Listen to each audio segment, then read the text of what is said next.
Hello and welcome to Student Affairs Live. I'm your host, Tony Duty, and I'm pleased to be joining you from my professional home at Rutgers University.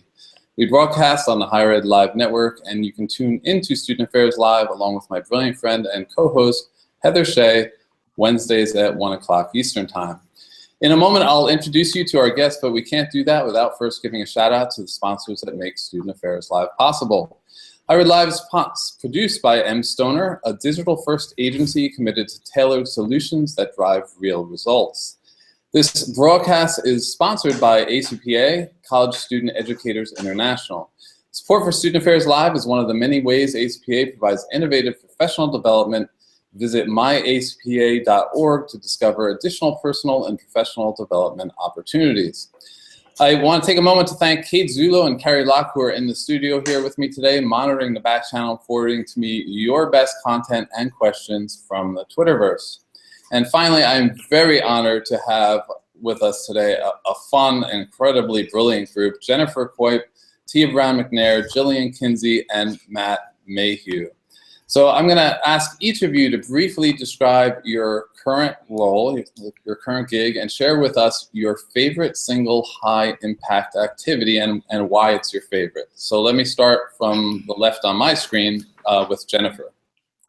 Hey, Tony, thank you. I'm Jennifer Coip. I am the director of the National Resource Center for the First Year Experience and Students in Transition, located at the University of South Carolina, but focusing and serving a national, international constituent of educators interested in student success, particularly at transition points. And I oversee the strategic, operational, and scholarly aspects of the center in three primary areas: research and grants, conferences and continuing education, and publications.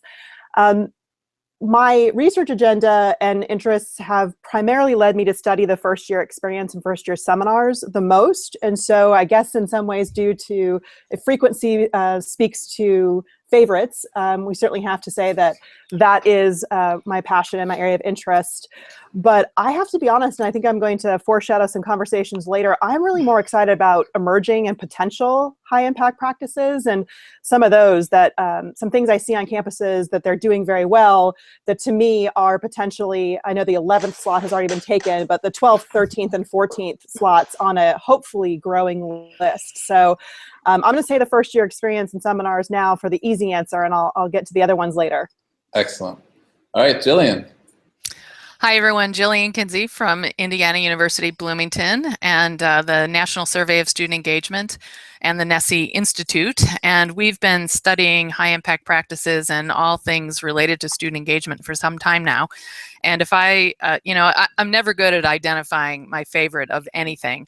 However, when forced, first I'll just say, I think high impact practices should be everybody's favorite because it's really about whatever ignites students' passion and gets them to apply their learning in a specific context in an intensive way. So anything that does that to me, is a good practice. The identified high impact practices, though, probably for me, the one that really serves as a foundation, since Jennifer has already chosen the first year seminar, the first year experiences, I'd probably add to that learning communities in terms of their long-standing value and contribution to students' introduction to their educational institutions and what they can comport for students in their first year. So for me, probably learning communities, and then I'd have to pick a upper division, which might be undergraduate research. So if we have to pick favorites, those are mine. Thanks. Excellent. Matt. Hi, my name is Matt Mayhew, and I'm a professor at The Ohio State University. I'm a new professor there, and I learned in orientation that I have to say the "the" and I have to pronounce it. So I think I'm doing due diligence now to my new university. I am director of what used to be called the Study for Integrated Living Learning Programs, and now we're calling the Assessment of Collegiate Residential Environments and Outcomes. And basically, I try to understand how institutional conditions and educational practices affect student learning and development. I would say it's hard to pick a favorite. And my theme talking today might be a little bit controversial or whatever, and foreshadowing, as Jennifer kind of noted. But I think it's more about the highly impactful practitioner and educator than it is about any particular practice. I think who's running the practice, how it's run, if it's well structured, if it's responsible to the outcomes it says it's supposed to help students achieve. I think that's the recipe for success beyond just participation in any given practice or any given experience. All right, I look forward to hearing that part of the conversation. All right, Tia. Great. Hello, good afternoon, everyone. My name is Tia McNair, and I'm the Vice President for Diversity, Equity, and Student Success at the Association of American Colleges and Universities in Washington, D.C. Many of you probably know that ACU is a membership organization of almost 1,400 institutions across the country and also in the world. And we focus in on the quality and vitality of an undergraduate liberal education for all students. And I'm going to take I don't know if it's a simple way out, but it's the way out that I'm going to be so I can be inclusive of all of our members. I don't have a specific practice that is my favorite. I do think it's important for us to identify the high impact practices that are best suited to address the student needs and to help them advance in their learning gains and to make sure that they are actively engaged in their educational experiences. So whatever those practices may be for a given campus based on the institutional and the institutional context and the culture of the institution, but also the student demographics and the student the way that they learn and engage in learning, I think that's very important for us to focus in on having the high impact practices are best suited to addressing the student needs.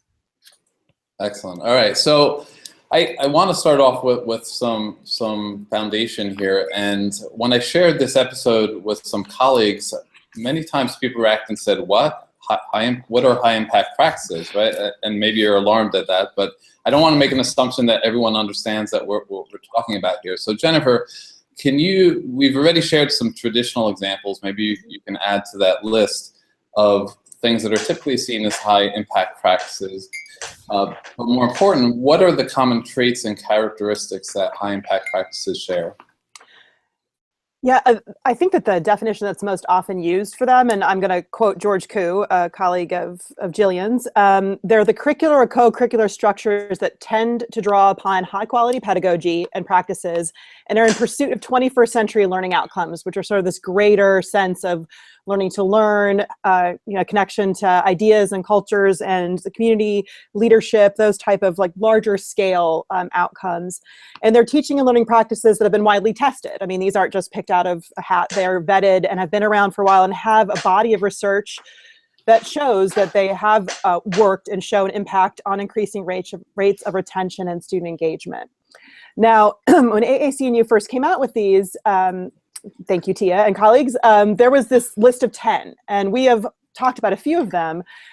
First-year seminars, learning communities, community service and service learning, writing intensive courses, common intellectual experiences, collaborative assignments and projects, undergraduate research, diversity and global learning, internships, and capstone courses. And in some ways, this list of 10 has almost become like sacred. Like we sort of envision that somebody came down from a holy mountain carrying them on, chiseled on tablets, right? Because it has now become this very sacred list of the 10 that are useful and that have been shown to have these impacts. More recently, there's been some flexibility, which I'm really excited about, and there's been the expansion of this list to include an 11th, which is the e-portfolios, and maybe Tia can talk about that a little bit, but this expansion of a new one that we're adding to this list that has been vetted to the degree that it can also be put on that list. While the definition was initially curricular and co-curricular, these have tended to be very much in the kind of curricular classroom space. You'll see that a lot of them are sort of originating from a classroom or connected to the curriculum, although the definition didn't necessarily say it had to be there. And some of them do also reach out and are a bridge to co-curriculum as well.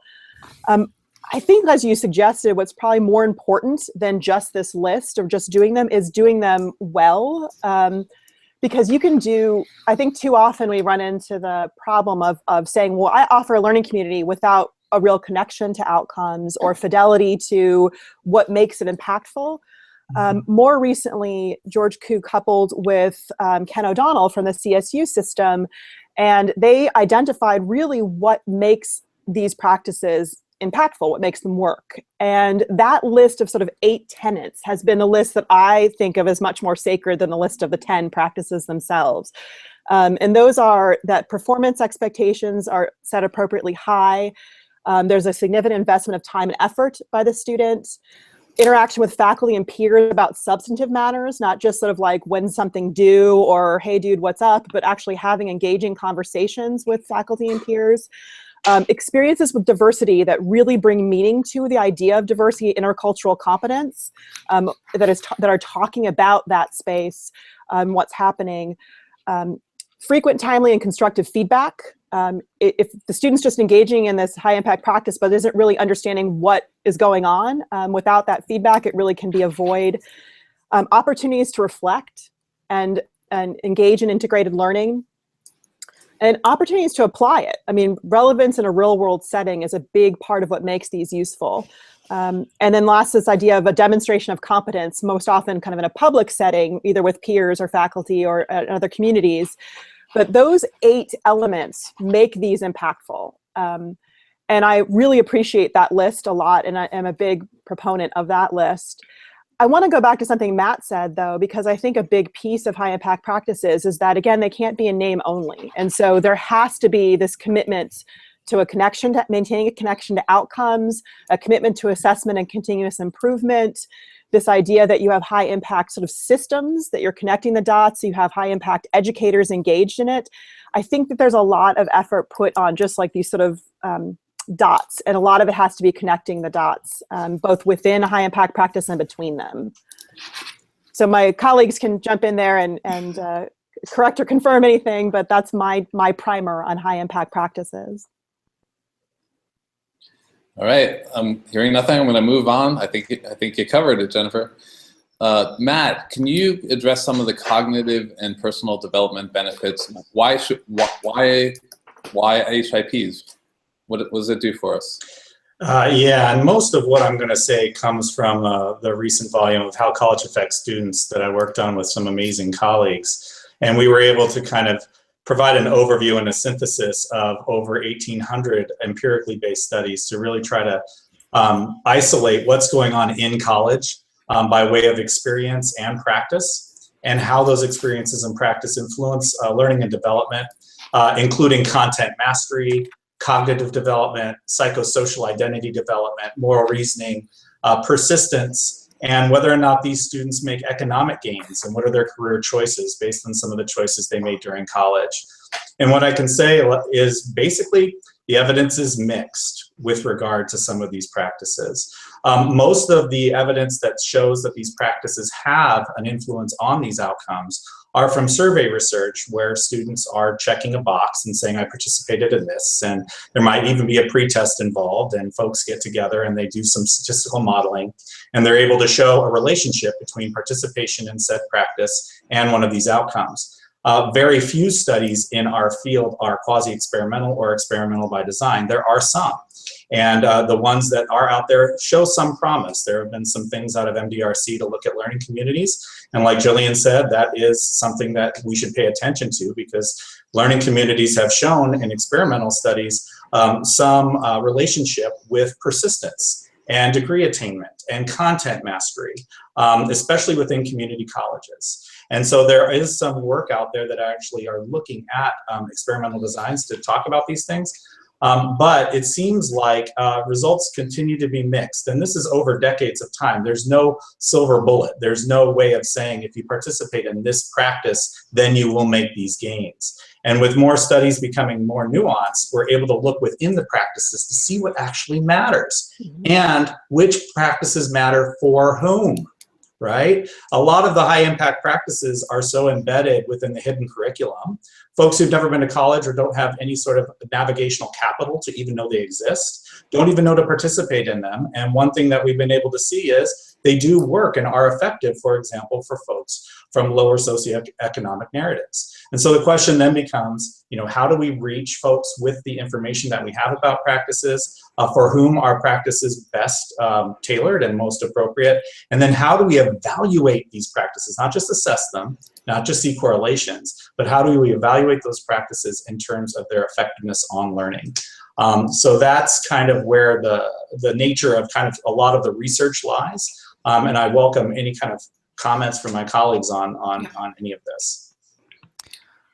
Yeah, I would love to add a comment, Matt. And you know, your overview and the thoroughness of the latest volume of the what matters is really an important contribution to this work. So I thank you and your colleagues for adding to the weight of the literature. And I do mean weight literally. Yeah, this is really pretty significant. However, you know, I mean, I think the interesting point of what you just raised is, you know, there is pretty good evidence though about this, particularly if we consider of the value of HIPS, particularly if we consider what we know about other kinds of educational practices we engage in that we don't have much evidence in, and we're completely fine doing certain things in the classroom, and I won't get into naming some of those, but things in the classroom and in the co-curriculum that we just do because we think it's important and we've been doing it for decades.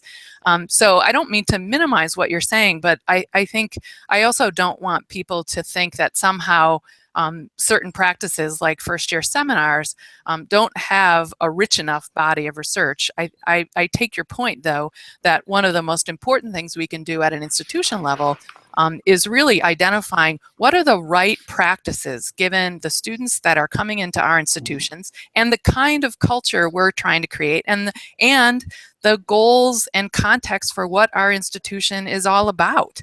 So those are the kinds of things. So when the research evidence is paired with institutional context variables and who students are, and then there's some careful study, I think that's where some of the richest evaluation and analysis of the value of high impact practice really comes into play. And I think we're seeing institutions start to do that kind of evaluation. It may not rise to the level of inclusion in the next volume, whatever, 4 or 5, now we're on 5. Please don't. Yeah.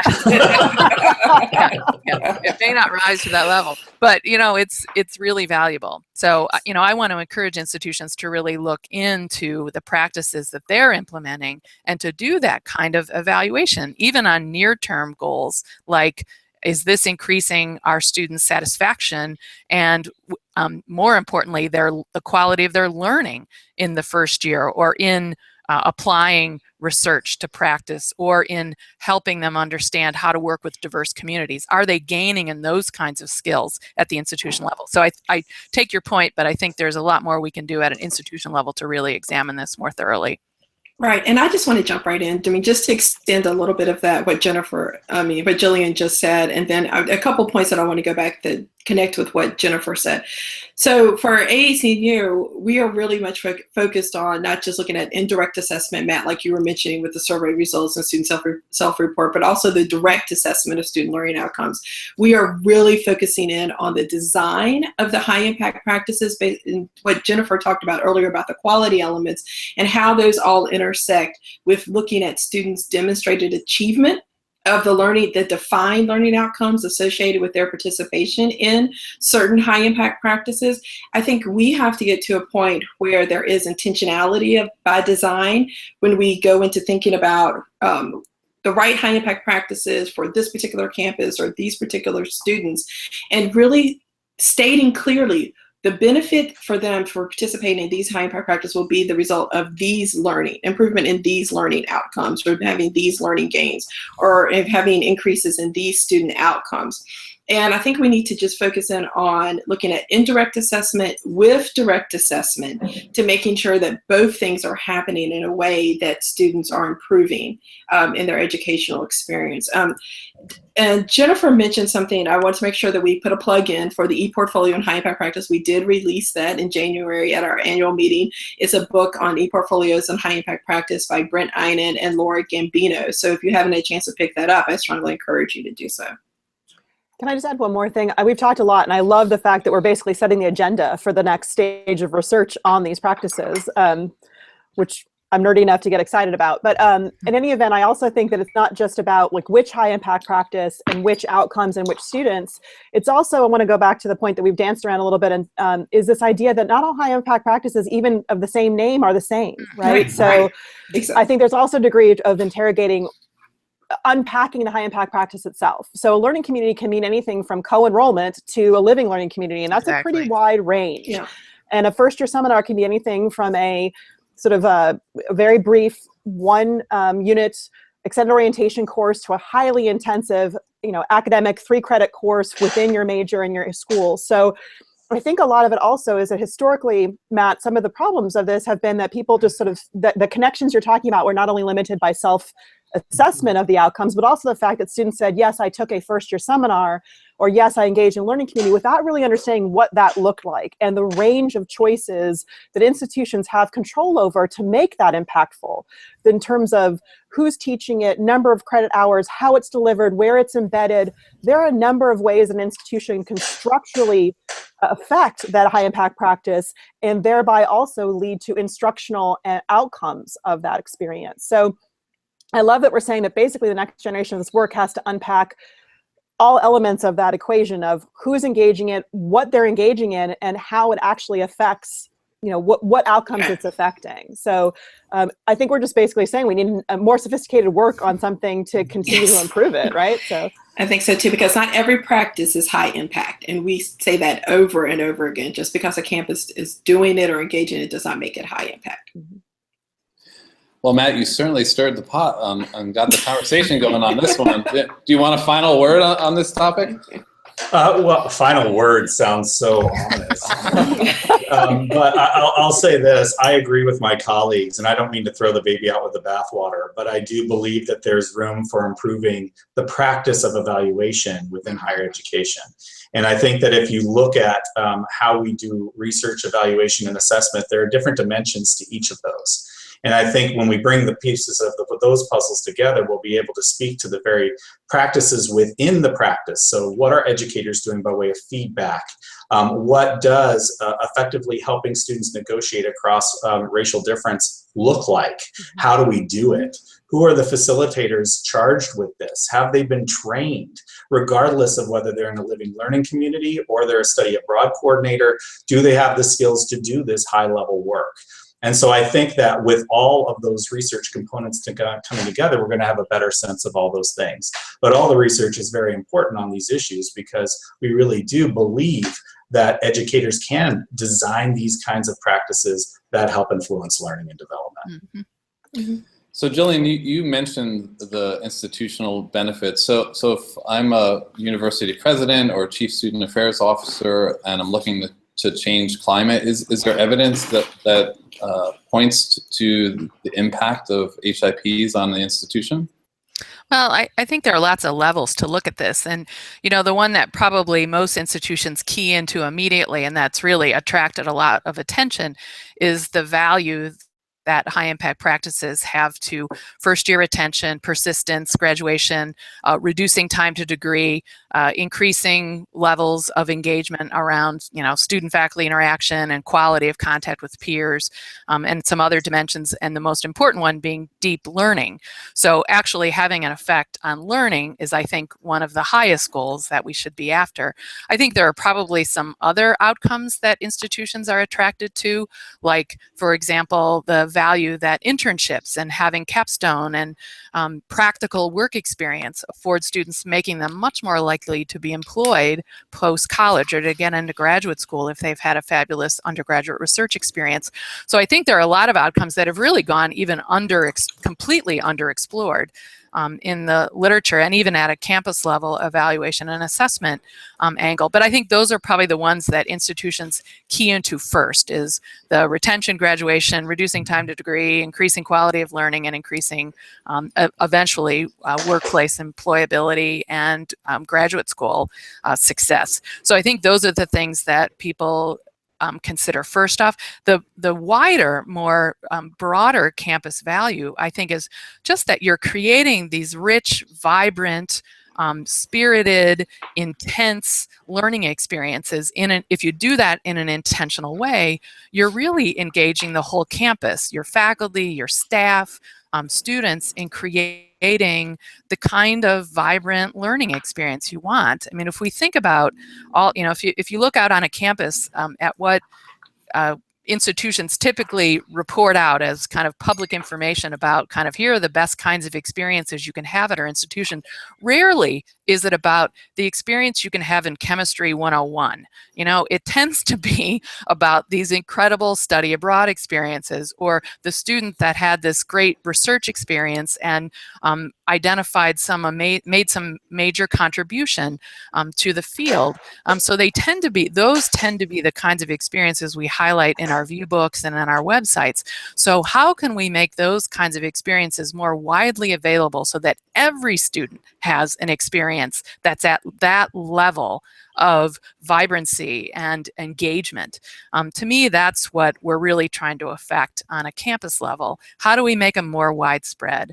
And then, you know, how do we make sure that they're quality? So I don't want to, you know, I can certainly talk for days on the quality dimension, but I think, you know, I'll stop there and just say I think those are the big ones, is really making sure that more students have those experiences. So it's not isolated to the 20 best students that we see on every college view book or on every website, but really making sure that more students have those kinds of experiences. And this is Matt. I think we have to really pay attention. And Jillian, you were starting to talk about quality, and I'll just pick up there. And I feel like I'm beating the same drum here, but even if we offer experiences to a larger number of students, we've got to make sure that those experiences are effective. And by effective, it means taught well. You know, we have studies of diversity courses in the book. I mean, there are just so many of them in terms of thinking about cognitive development, for example. And one thing that we've been able to see is if those diversity courses are not managed well, then students in those courses could retreat to stereotype based on the conversations had. And even though those courses are now required at, I think it's over 62% of campuses in the country, that's an older figure from like 2004.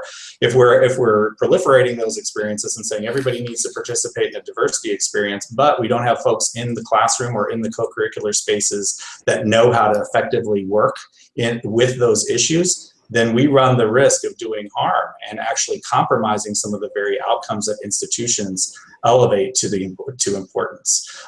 So I think it's super, super important. We have to keep that in mind.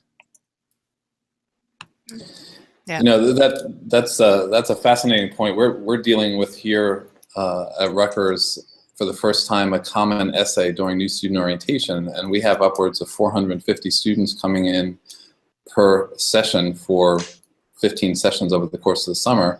So our challenge to have meaningful dialogue and conversation is how do we train 45 facilitators, both faculty and staff, to have a conversation about diversity or social justice when they may not have had adequate training in facilitation or in the particular topic that we're talking about. So it definitely is a real issue to tackle. Yeah, can I just say that for ACC&U, most of our requests that are coming in for us to do consultation or at our High Impact Practice Summer Institute, it's about design.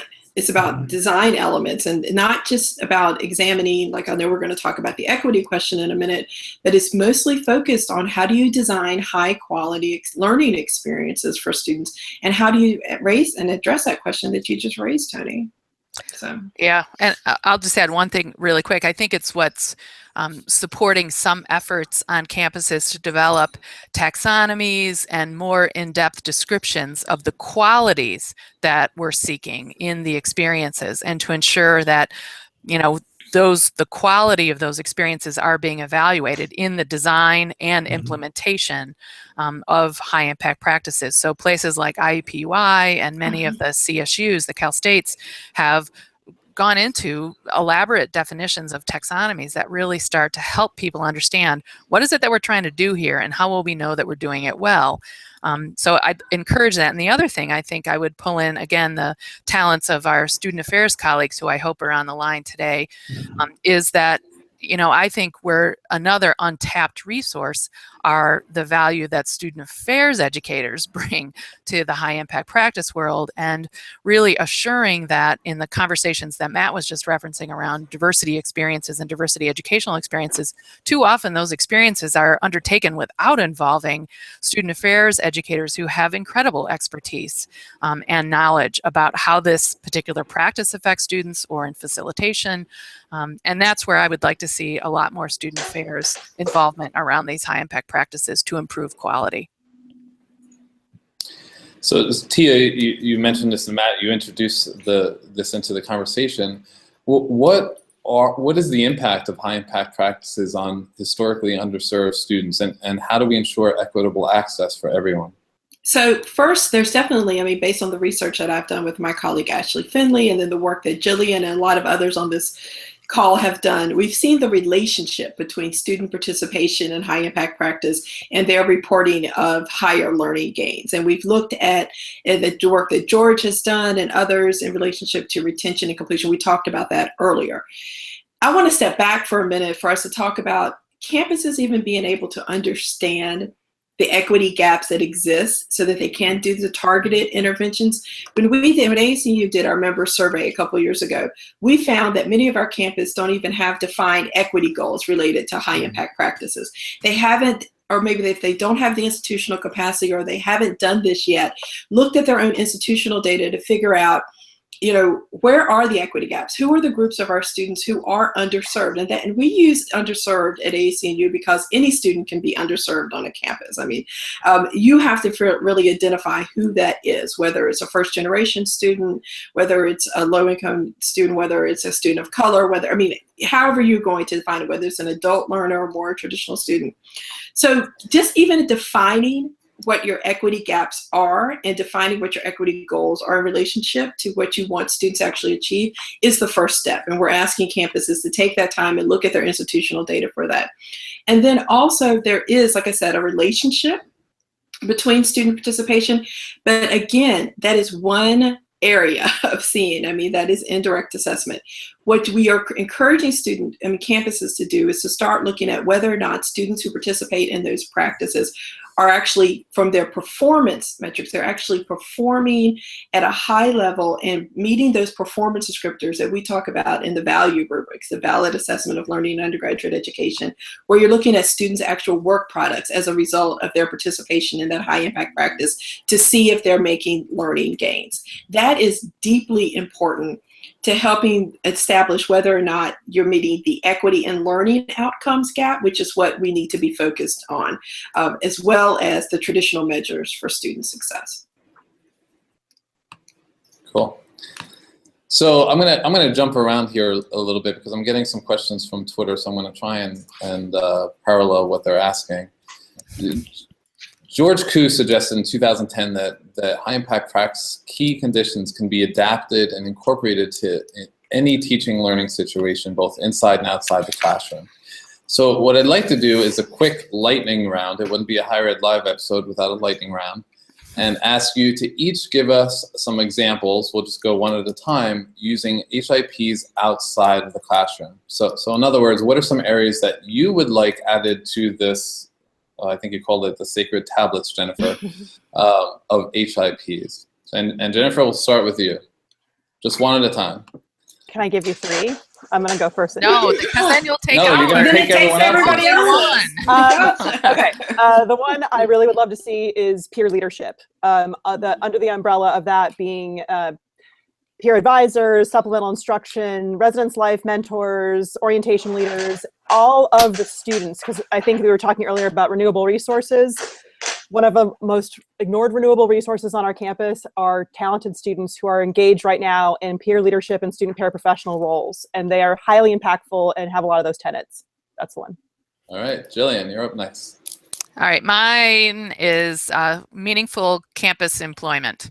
So, you know, having employment where it's not just a job, but actually has some learning outcomes associated with it, and that it's assessed, and that there are opportunities for students to get feedback that's not only about their performance on the job, but what they're learning and how they're learning it.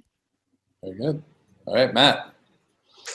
I would say, and this is very creative, and probably there are people doing this, but I don't know what it's called. As we talked about, we have a hard time reaching consensus. But like a 4-year integrated co-curricular threaded experience. I know that's hard to think about, but instead of like a popcorn approach, do this or do that, but like really be intentional about creating an experience in the co-curriculum that goes over 4 years of time for the whole student journey and is integrated using the different resources at an institution. Wow, okay. Tia? So just so you know, Jennifer had mine, so I'm going to take another one that I had on my list. See, that's what happens when you go last. Is I'm thinking more of about a study away, not study abroad, but study away here in the United States. I really want that to be looked at as a high impact practice, because we as the United States, we have a lot that we need to learn just from each other as Americans and our diversity of experiences and background. And I think that we take that for granted, that we're some homogeneous group with understanding. I think our students need more of that greater understanding that will lead to a lot of exploration of the isms in our society that are perpetuated, a lot of our belief systems. So I think that a study away that really must focus on a national perspective would be something of interest. So Jennifer's going to be upset, but in all fairness, I think we should go in reverse order now. So Tia, you're back up. Oh my gosh, okay. Wait, for another one? Yeah. Well, those are the two. So we are at ASCU. That's so interesting. You're just saying it. So we've been talking a lot about signature work at ASCU, and that is something that, like Matt was saying, that happens from the very beginning of a student experience all the way through. And it's not just a capstone experience. So I would say something that helps students understand and investigate and interrogate questions that are relevant to them, and then them exploring that from a research perspective, from a service learning perspective, from a community-based perspective, from whether or not they pursue that area in their internships, but really having that capstone experience, but really starting with the basis of signature work. All right, Matt, you got another one? I would say if there's a way that the co-curriculum could, or the folks in charge of that could create kind of I would say an innovation hub. So it goes on signature work. It thinks about how a student can use the network provided through informal and formal peer relationships, right, to take an idea that they might have and roll it all the way through execution. There's a part of that process, like on Shark Tank, for example. There's a part of that process that you have to understand your financial self, you have to be confident in your communication skills, but you also have to be able to draw on the network of people around you to be effective. So some sort of co-curricular innovation, networking, exploration, you talk to each other peer kind of thing. I like it. All right, Jillian. Okay. Well, I'm going to go back to the 8 elements and play off of one of them that I love the most, which is reflection and integration. And I think this is something that everybody can do. You don't have to name a high impact practice. It's whatever you do in your sphere of influence, whether you're working in residence life or working in student activities or in career services, providing students more structured opportunities for reflection and integrating what they're learning into who they are becoming. All right. Jennifer? Academic advising. It is so universal. It has such impact. It is such a common experience. And truthfully, with the new models of intrusive and appreciative advising and any number of them, it really does. It's so much more these days than just picking your courses. And it has the capacity to touch a lot of the outcomes of lifelong learning and career and leadership. Not to impugn the work of your wonderful organization, Tia. I don't know how it's not on that list. I don't know either. We still talk about it all the time. We talk about academic advising all the time. Okay, good. So yeah, academic advising would be the other one I would pick that I'd love to see there. What a timely response. Not 5 seconds before, my phone lit up with a retweet from Charlie Nutt from Nakata Charlie! about this episode. And Contessa Haynes, she just tweeted out and said, can you make any suggestions on how academic advisors can contribute to high impact practices? So you're going to be specific about how it rolls out?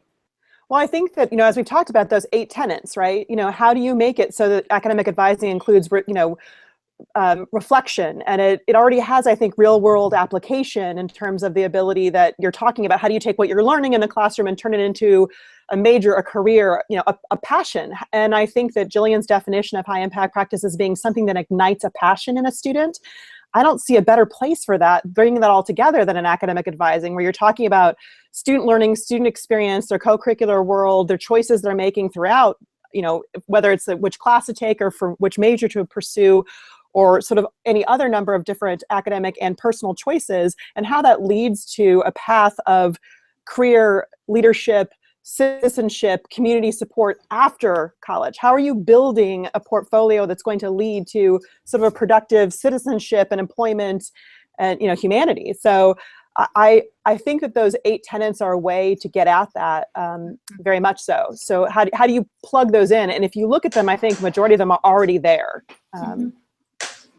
I think it does require, though, some thoughtful attention to the way we both construct and conceive of academic advising on many campuses. I think, unfortunately, advising has been cast as this very transactional kind of process that doesn't typically, or let me characterize it this way, there's no time to engage in those kinds of questions because advisor load or just the time of year doesn't permit that kind of work. Now, I don't think it could be a factor of load, but really I think it's more a function of practice and how we think about advising. Advising is not something that should occur within a 3-week period immediately before the registration period. It should be much more drawn out. It should be, span the entire educational calendar year. And I think we too often think about advising as a transactional process. And I think the advising programs that have really transformed and deployed the advising as teaching and the advising as a developmental practice are the places that are doing this well and are doing infusing the 8 elements into their practice. And those would qualify, in my estimation, to be a high impact practice. But I think there's some work to be done around how we conceive of advising as a larger practice at institutions. I think this goes back to one of the definitional elements that we really haven't talked very much. It's not really one of the 8 tenets, and it didn't really come up in the definition, and that is that high impact practices are sustained, right? It's not a one-off. I mean, you can't just, so I think that maybe I'm undermining what you're saying, but the idea that academic advising is sort of several one-off experiences, right? It's something that I have to just go, and that makes it transactional because it's a one-time thing. Yeah. I might see different people. We just program my course load.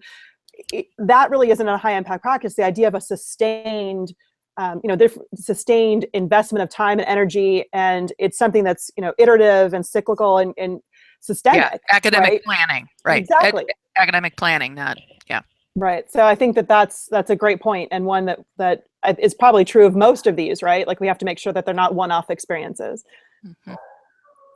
So I'm going to jump to another question. Paul Eaton writes on Twitter that it seems to me that many of these practices impact on-campus full-time students. So his question is, what about technology and online learning?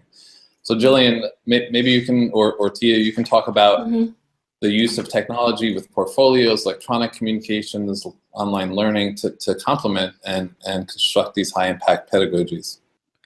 Yeah, I'll just say quickly, I mean, I think technology can be a real boom for high-impact practices. There are lots of ways to infuse and make online learning actually even, more impactful. Sorry I used that word, but can actually make it even a better learning experiences when you're asking students to apply what they're doing in their online course to a real world experience, or to go out into the community and apply what they're learning through some sort of community-based service learning, where those experiences are just as available to students who are participating in their education completely online as any other student on a campus. And in some ways, I think online educational programs actually have even greater leverage because of the incredible structure that's in place in most online programs. Is they actually can structure it in even more easily than some traditional kind of brick and face-to-face programs. Yeah, and I just want to say, I mean, definitely let's address the issue of whether or not it's for full-time students or part-time students or commuter students or residential students. It's all back to the question of design and when they're offered, and students actually being aware that they even exist on the campus and how they actually can engage and participate in them. That's one of the things that when we did our focus groups at acc&u, and we asked students, and we don't call them, just so we know, students don't call them high-impact practices. They don't know the terminology. That's our jargon. But when we ask them about engaged learning experiences or students that or experiences that promote their active learning, they're quickly they can very quickly identify which practices, whether it was a service learning experience or a diversity experience or an internship or an undergraduate research experience. So I think that we have to do a better job of being transparent, making students aware of the opportunities, and realizing that they do have competing priorities, whether they're on a full-time student or whether they're a part-time student or a commuter or a non-commuter student. I mean, it doesn't, those terminologies, we have to, as educators, figure out the way to design them so that we can increase access and student participation if we know that they are a value added to the educational experience for our students. And I think that we jump over that step and thinking about that very critically, besides just doing the checklist of these are the practices that are existing on our campus. And if students are saying that they have obstacles to participation in them, it's up to us then to help eliminate those obstacles.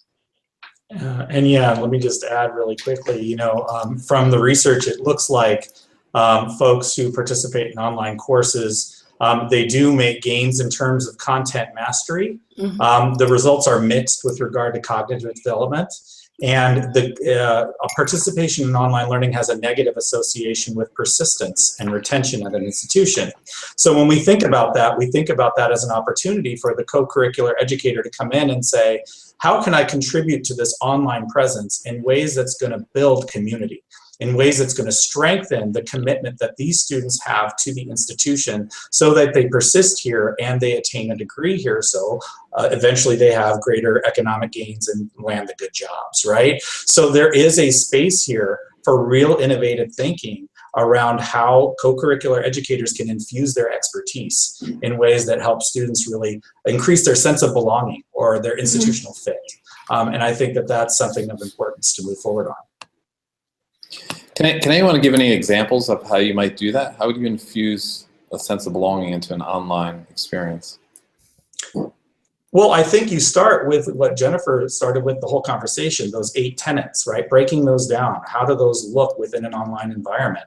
If you have a facilitator or an educator in an online environment who's really providing critical feedback, who's able to really connect with the students in ways that are important, who do all of those things, you know, the practice within those online communities. If you have an educator who doesn't know how to do that and needs to draw on the expertise of folks who might, that might need to be a door that's opened. And you know, before somebody goes and teaches an online course, or before we just assign it to a graduate student, which happens a lot, we might want to actually infuse the expertise of the people around the room who know something about peer education, who know something about facilitating peer relationships in ways that are conducive to learning and persistence. So Tia, when we're trying to increase access for the institution or opportunities to make students aware, how can we scale them to be more economically sound? I mean, certainly they're not free, right? And Jennifer, I know you have some thoughts on this as well. Yeah, I definitely think that our institutions, we all know that we're dealing with some serious financial issues and constraints when it comes to providing these these opportunities for students at scale. But we had a publication that was written by Ann Farron and our colleagues at acc&u called Investing in Quality. It was written a while back, and people are now picking it up again because we're engaged in these conversations about what does it mean to actually invest in quality for our students. We have to look at the practices. Again, going back to, yes, we have the list of the high impact practices. There are many campuses when I go out and visit that they say that they do all 10 or all 11. That doesn't mean that all of those practices are delivering or connected to the benefits or the outcomes that we want in relationship to student success and student learning gains. We have to make the informed decisions about which ones are the ones that we can really take to scale and which ones that we are ones that are probably maybe on the periphery or may not be as embedded into our curricular or co-curricular designs in a way that is going to support the success of most of the students on our campus. And those are questions that we're going to have to ask, and we're going to have to answer those questions in a way where we're looking at data, we're looking at evidence, we're looking at, like we said earlier, indirect and direct assessment and student participation, who is and who's not, what are the equity goals. All those questions have to be asked and answered in order to really get at the heart of the economic question related to high impact practices. And then I remember at acc&u we had someone do a presentation about low impact practices in the classroom. What are the low impact practices?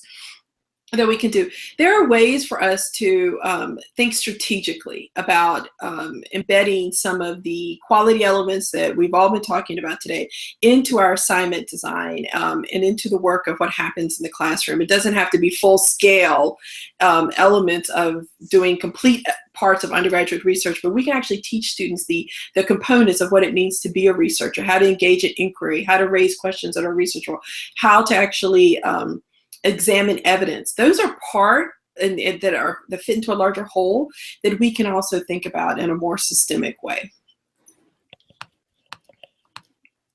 Jennifer, you want to add to that? I mean, again, if I'm designing something, I'm a chief student affairs officer and I'm working with the president. What are the more costly high impact practices, and what are some of the ones that I'd be able to scale at a reasonable cost? I mean, that's a difficult question. Mm-hmm. In some ways, I think that the high impact practices, some of them are truly high impact practices and programs, and some of them are high impact approaches, right? Like writing across the curriculum, like writing, intensive writing experiences is a different kind of a thing than maybe like a learning community. And I think that somebody says, oh my gosh, I have to start something from scratch, right? And that can be, and I have to scale it up. And this is a big part of the equity question. It's not just students finding them, it's there being enough opportunities for all students to engage in this, right? So some of the equity is just having enough opportunities for everyone. A good bit of the equity is what Matt talked about earlier, is that certain students aren't finding these, and they are ones that could gain very significantly from them, and we need to make sure that they're capable of that. Part of it is just having enough opportunities. And there are tools that can help with scalability. We've talked about technology, we've talked about peers, being able to scale up, student paraprofessionals working with professionals to provide other sections, other opportunities for interface with these. But I think the ones that are like sort of more high impact approaches that can be like across the curriculum, you know, you can have writing intensive experiences in all sorts of classrooms. It doesn't have to be a writing class. You know, you can have common intellectual experiences, broad scale. It can, you know, common reading programs are very, you know, well-known common intellectual experience, but it only becomes high impact if it's more than just like, here's your book and we're going to have a one-day experience. It becomes high impact when that's integrated across the first year in various programs in the co-curriculum, such as art shows or discussion sections or ongoing guest speakers.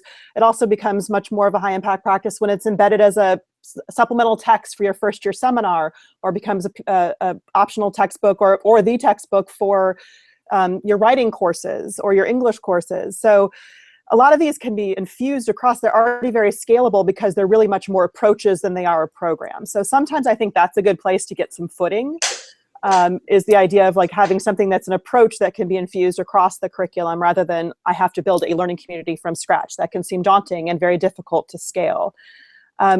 I think that there's another angle to this, though, and we've touched upon it, of the idea of what are the practices we would like to see added to the high impact practice list, our 13th, 12th, 13th, 14th, and 15th, or however many we said. Look on your campus for what are common practices that touch tons of students already, and work on making them high impact practices. Work on infusing them with those 8 tenets.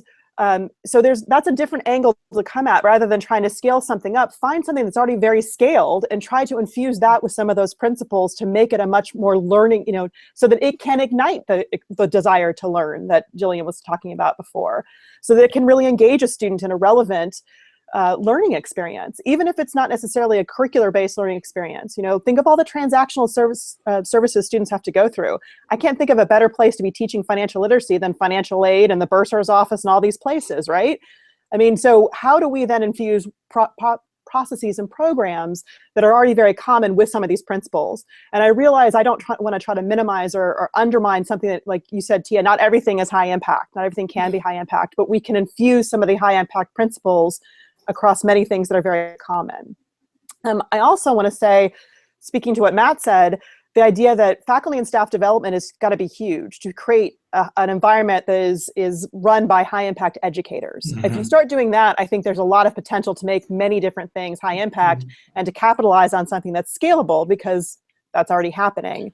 And Jillian also mentioned this, I had written this down, but there are systems, you know, the CSU system has really dedicated itself to the infusion of high impact practices, not just within one campus, but across the entire system. They made that a priority, and that's a pretty impressive approach. The last thing I'll say is that we are really on the precipice of a pretty an incredible opportunity, because when you realize how old some of these, I'm going to be careful, that's going to come back and bite me, because but some of these projects have been around for a while, so that those of us who are rising up to becoming faculty and leaders are products of these, right? Like, I'm not having to sell or explain what a learning community is to a new assistant faculty member because they had one, right? Like, so these are still gonna, we also have the idea this is gonna be infused across everybody's mentality and psyche, because we're all products of this now. And we're coming into this with the assumption that that's going to be built into the fabric. And I think that also helps with issues of scalability. So I think I went from philosophical to very tactical there, but I think there's a lot of potential in terms of scalability. So I want to address something that you and Matt actually brought up earlier. And Matt, you suggested that perhaps we should shift the focus to developing high impact practitioners. Mm-hmm. So, practically speaking, how do we go about training professionals and have them shift from this conventional sage on the stage methodology to a high impact delivery? Well, it's a great question. I think it depends on your audience. So let's innovate a bit here. What if in your daily practice, instead of you focused on spending all of your time developing a program for students, you developed a curricular program for your staff or for your peers, and you thoughtfully executed those 8 tenets within that exchange? If you allocated some time to do that, we all know we don't have time. I was a student affairs practitioner for many years, and the time just goes really fast. But instead of just thinking about the work constantly about the students, if you realize that your own professional development, your own pedagogical skills are what's actually going to make an impact within these practices, perhaps rethinking your time and rethinking how you're allocating your time in your day to developing some sensibilities around these 8 tenets that Jennifer's talking about. For the faculty and higher education programs, we are indicted because we are not effectively training people how to teach or people how to program in ways that reach all peoples and with an equity agenda, how to negotiate tensions in the classroom. We might teach college student learning and development and touch on racial identity development. We may teach a class in race, ethnicity, and gender. But are we teaching folks how to locate their priorities of their programs or their advising services within the strategic plan, how to develop learning outcomes out of that, how to train facilitators to be effective in those spaces, and how to actually assess and evaluate whatever programs or activities are in place? I don't think we are, and I think it's tragic because we should be in colleges of education the folks who are not only training student affairs practitioners but also future faculty and professors from all fields. And so I think that it's about reconstituting the way we think about our time and the audiences and how we're using those 8 tenets that Jennifer talked about within those spaces. Mm-hmm. So I know we're getting close to the end of our time here. Jillian, in 2 minutes or less, can you identify some effective strategies that we can use to assess high impact pedagogies? Oh my gosh, no assessment question can be answered.